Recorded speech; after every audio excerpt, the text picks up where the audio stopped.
கிறிஸ்துவுக்குள் மிகவும் பிரியமான தெய்வ பிள்ளைகளே, ஆசீர்வாதமான குடும்பம்.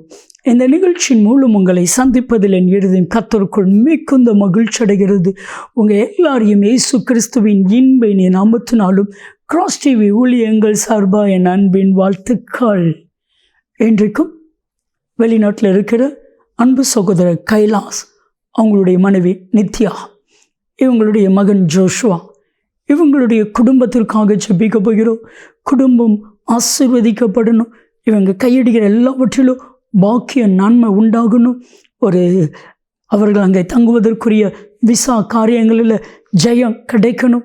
நித்யா சகோதரியுடைய அக்காவுக்கு நல்ல வேலை கிடைக்கணும். அப்படி ஜெபிக்க சொல்லியிருக்கிறாங்க. என் அன்பு தெய்வ பிள்ளைகளை, நம்ம இணைந்து ஜெபிக்கலாமா?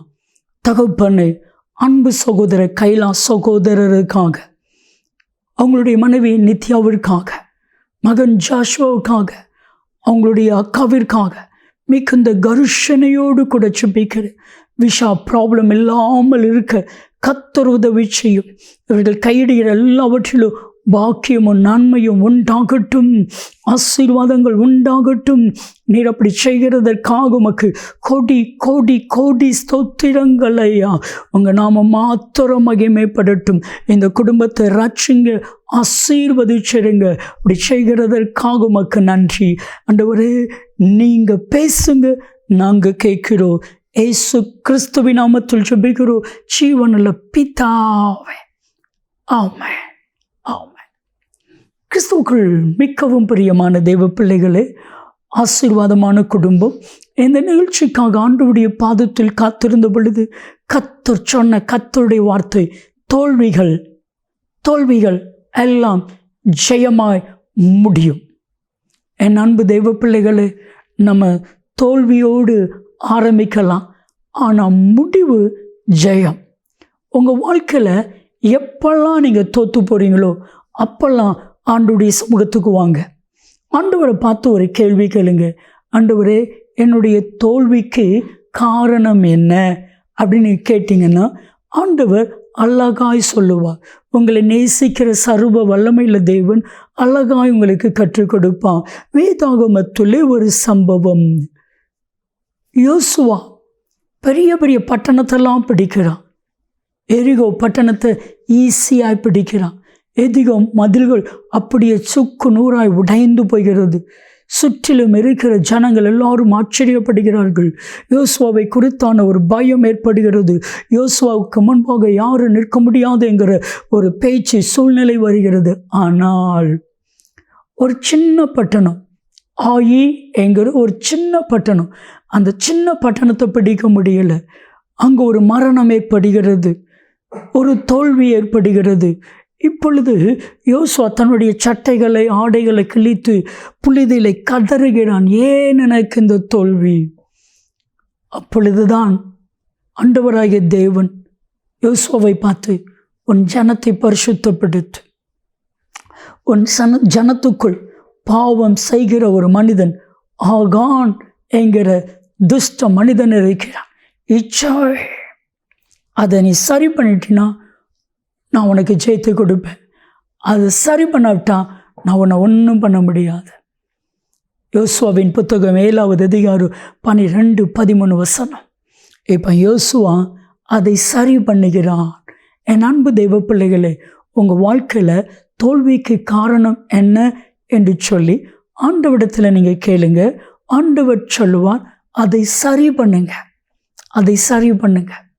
அதை சரி பண்ணியாச்சுன்னா உங்கள் வாழ்க்கையில் ஜெயத்தை கட்டளையிடுவார். இப்போ பாருங்க, யோசுவா 8வது அதிகாரம் 1 வசனத்தில் தேவனாய் கர்த்தர் சொல்லுகிறார், யோசுவா, நீயும் உன்னுடைய யுத்த வீரர்களும் எழுந்து புறப்பட்டு ஆயி பட்டணத்தை போங்க. அந்த ஆயி பட்டணத்தையும் அந்த ஆயி பட்டணத்தினுடைய ராஜாவையும் அந்த மக்களையும் உன் கையில் கொடுக்கிற ஜெயத்தை கொடுப்பேன்.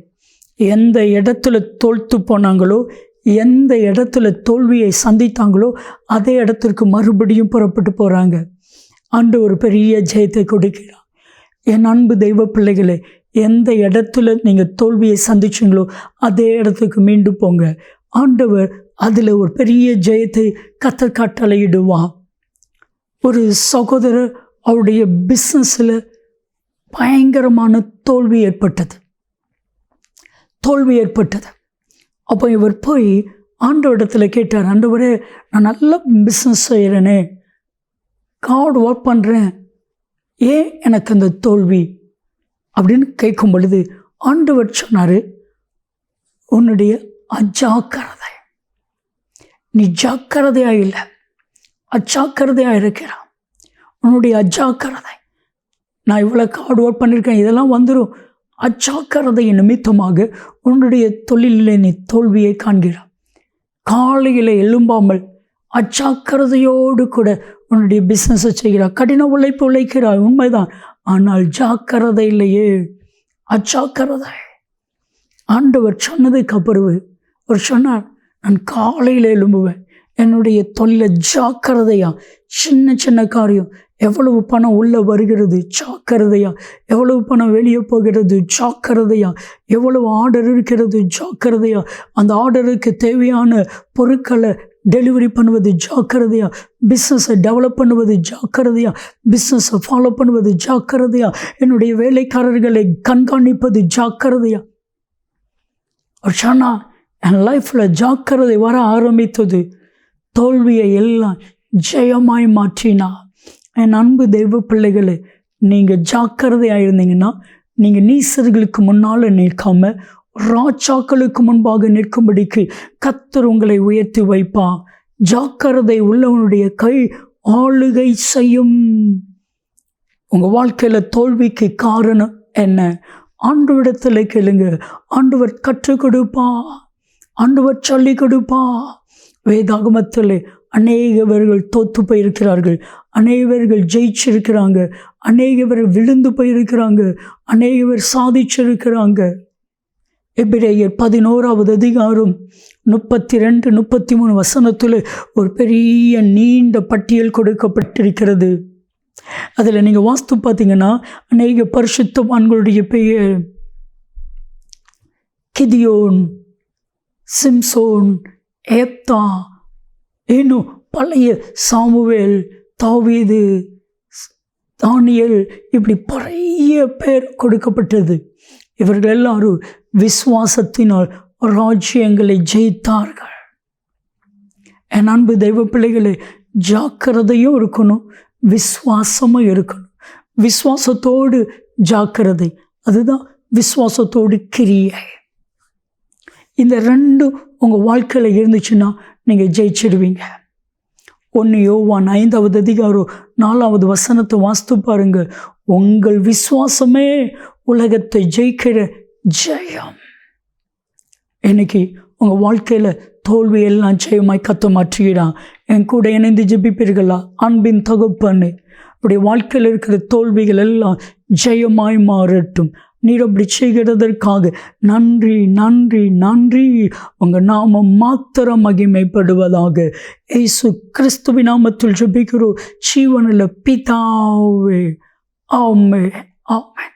நன்மையும் கிருபையும் ஆசீர்வாதங்களும் நிச்சயமாக உங்களை தொடரும்.